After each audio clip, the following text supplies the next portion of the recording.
Hann var með einhverja skyggnigáfu. Já, þeir segja að hann hafi verið ramskygg. Já. Veistu, hefur heyrt sögur af því? Og hann hafi séð, sko, ég man ekki hvernig þetta var, hann hafi sagt að hann séð naut á veginum eða það var einhver hætta eða eitthvað, það var eitthvað svona, hann, einhvern veginn, einhvern tímann fekk hann símtal og þá spurði hann hvor var það og þá var það annar sonurinn sem brann inn í verbúði í Grindavík. Sonur hans? Já. Bróðir þinn? Já.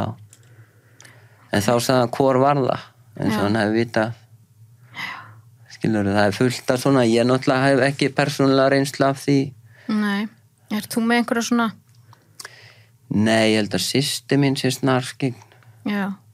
Ég sá einmitt í þessari heimildamynd að þá er hún að tala og það er eitthvað sem að hreyfist svona bak við hana. Já, það var mjög skrítið atriði. Þeir voru inn í húsi á Akureyri sem að ég held að Friðrik Ómar hafi lánað í þessa töku. Já. Íbúðin eða húsi hans á Akureyri og Baldvin setaður þarna og kamerumaðurinn stillir sér upp með myndavélin og fullt batteri og einhvern veginn á einhverju smá stund að þá var myndavélin orðin tóm. Já. Og svo datt eitthvað þarna niður og þeir voru eiginlega bara seinum daginn bara eitthvað að ræða þetta, hvað gerðist þarna. Þeir voru báðir alveg pínu spúkt. Já. Og svo er eitthvað líka þarna í myndið í viðtalinu við hana sem að svífur svona einhvern veginn bara eitthvað kemur svona upp eða niður í manningi hvort það var.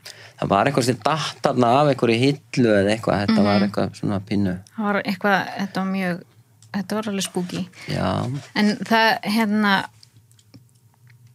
hefurðu heyrt eitthvað meira svona þessa gáfu hans, sá hann eitthvað fyrir, hann hefur væntanlega séð eitthvað fyrir tíman fyrst hann vissi hver og hvor var það? Var hann þá að spyrja hvor sonur sinni það væri? Já, sem hefði dáið.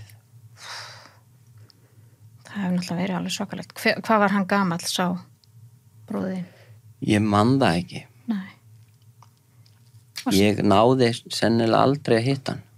Nú, ok, er það hálfbróðir? Já, hann er það mikið eldri, sko. Já, ok.